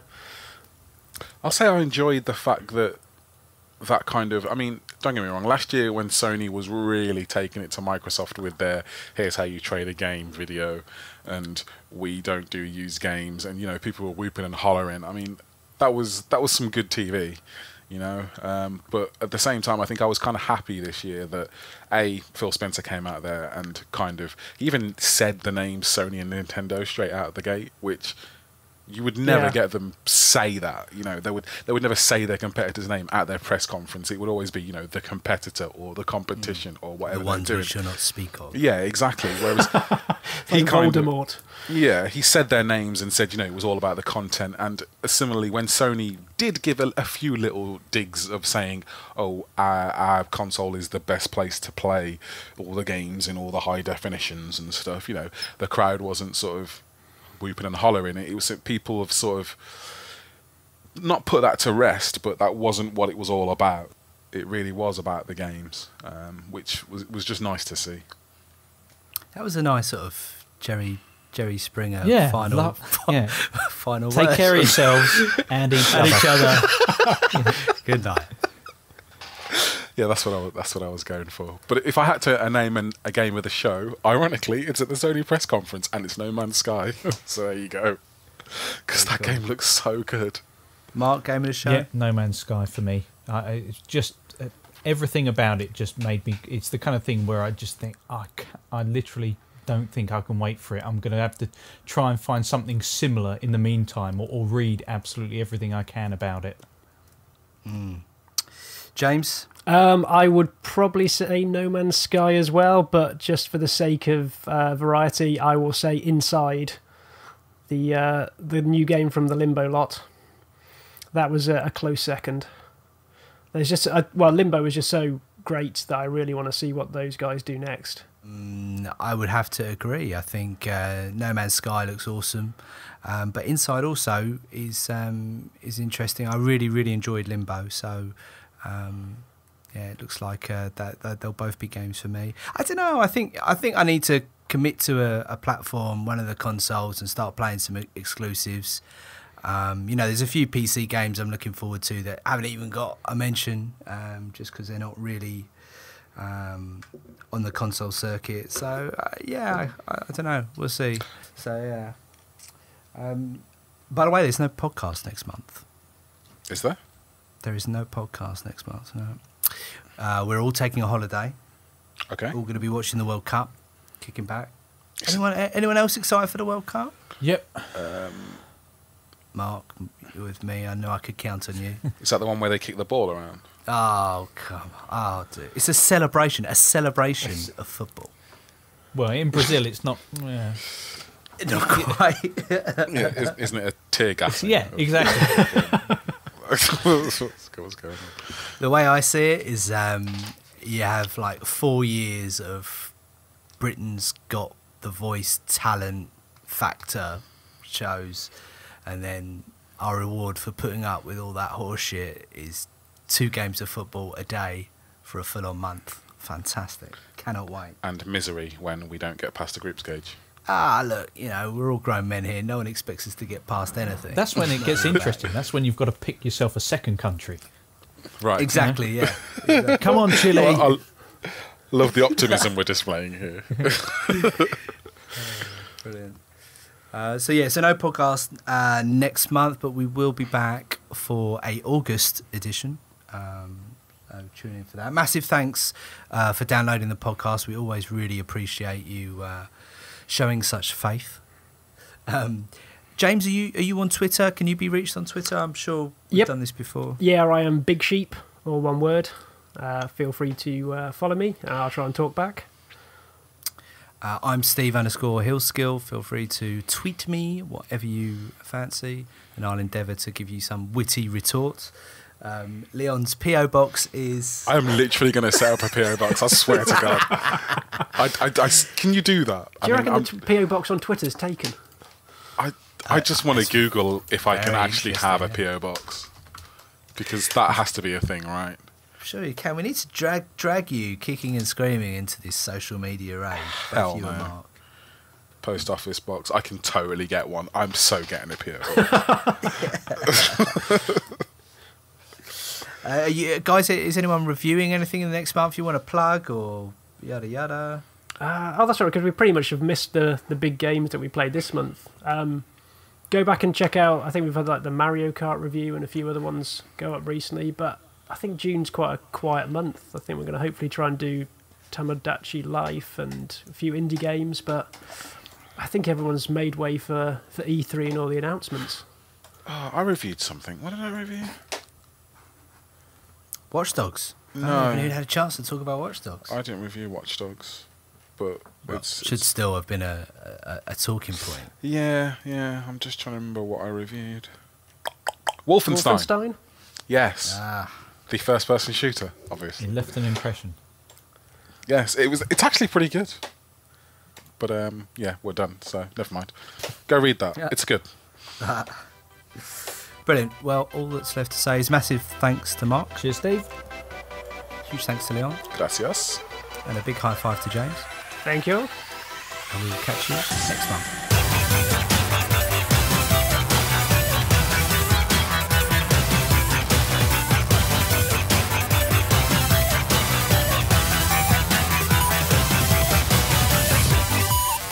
Take care of yourselves and each other.